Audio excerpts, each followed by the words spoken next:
Latar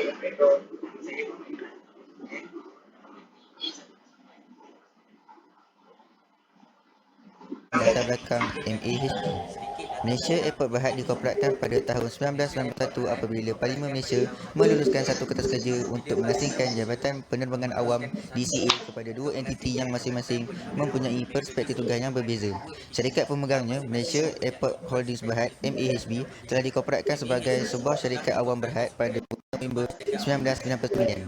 MAHB terbang antarabangsa Kuala Lumpur, Sepang, Malaysia. Antara masalah yang timbul berkaitan isu pengurusan modal kerja yang tidak produktif adalah MAHB tidak lagi dapat berfungsi seperti biasa di mana keadaan operasinya tidak dapat dijalankan seperti yang sering mereka lakukan dan bergantung kepada arahan yang dikeluarkan dan ditetapkan oleh kerajaan sejak kehadiran pandemik COVID-19 ini. Pandemik ini memberikan impak yang buruk kepada sektor berkaitan pelancongan yang sangat memberikan sumbangan terbesar kepada hasil pendapatan MAHB. Sekatan secara meluas dan penghindaran aktiviti berkaitan dengan perjalanan akan memberikan impak yang besar kepada sektor pelancongan Malaysia yang mencakupi 11.8% daripada KDNK Malaysia. Jumlah penumpang penerbangan merosot sebanyak 8.2% pada 2 bulan pertama tahun 2020 apabila penularan COVID-19 semakin buruk dan beberapa negara mula melaksanakan langkah berjaga-jaga seperti sekatan perjalanan dan kuarantin.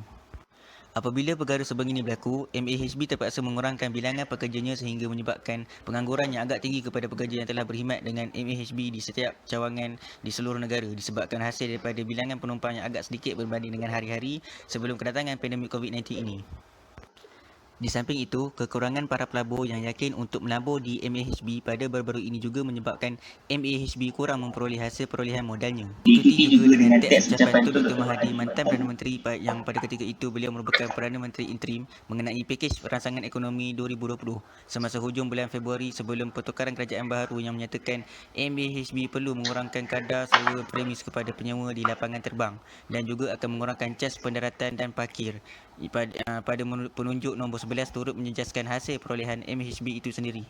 Menyerta kedudukan kewangan MAHB di atas, kita dapat lihat bahawa kedua-dua jumlah aset semasa dan liability semasa MAHB berikut mengalami pengurangan yang agak ketara bagi tempoh 3 bulan berakhir.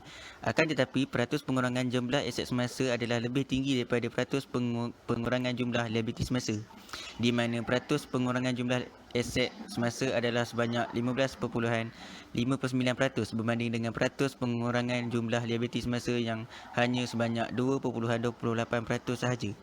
Disebabkan fenomena ini berlaku, maka modal kerja bersih akan berlaku pengurangan yang agak ketara meskipun kedua-dua jumlah aset semasa dan liability semasa syarikat ini berlaku proses pengurangan. Penyelesaian pengiraan modal kerja bersih bagi masalah tadi adalah seperti berikut. Di sini kita dapat lihat bahawa modal kerja bersih pada tarikh 31 Mac 2020 adalah kurang berbanding dengan modal kerja bersih pada tarikh 31 Disember 2019. Pengiraan modal kerja bersih ini menggunakan rumus seperti berikut, iaitu jumlah aset semasa tolak jumlah liability semasa. Jadi dengan bukti-bukti angka tersebut, dapatlah kita buktikan bahawa pandemik COVID-19 ini cukup memberi kesan kepada syarikat MAHB. Antara cadangan yang perlu diberikan kepada Malaysia Airport Berhad bagi memastikan pengurusan modal kerja kembali produktif setelah tamatnya pandemik COVID-19 dan segala bentuk kekangan yang dikeluarkan oleh kerajaan ialah MAHB perlu mengawal aliran masuk dan keluar tunai.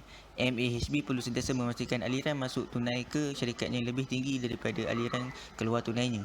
Yang kedua, aliran keluar tunai hanya perlu ditumpukan kepada bagaimana ianya menarik semula para pelanggannya dalam memastikan pelanggan-pelanggan sentiasa terus menggunakan perkhidmatannya. Contohnya, membelanjakan pengiklanan untuk menyebarkan maklumat mengenai perkhidmatannya kepada seluruh negara.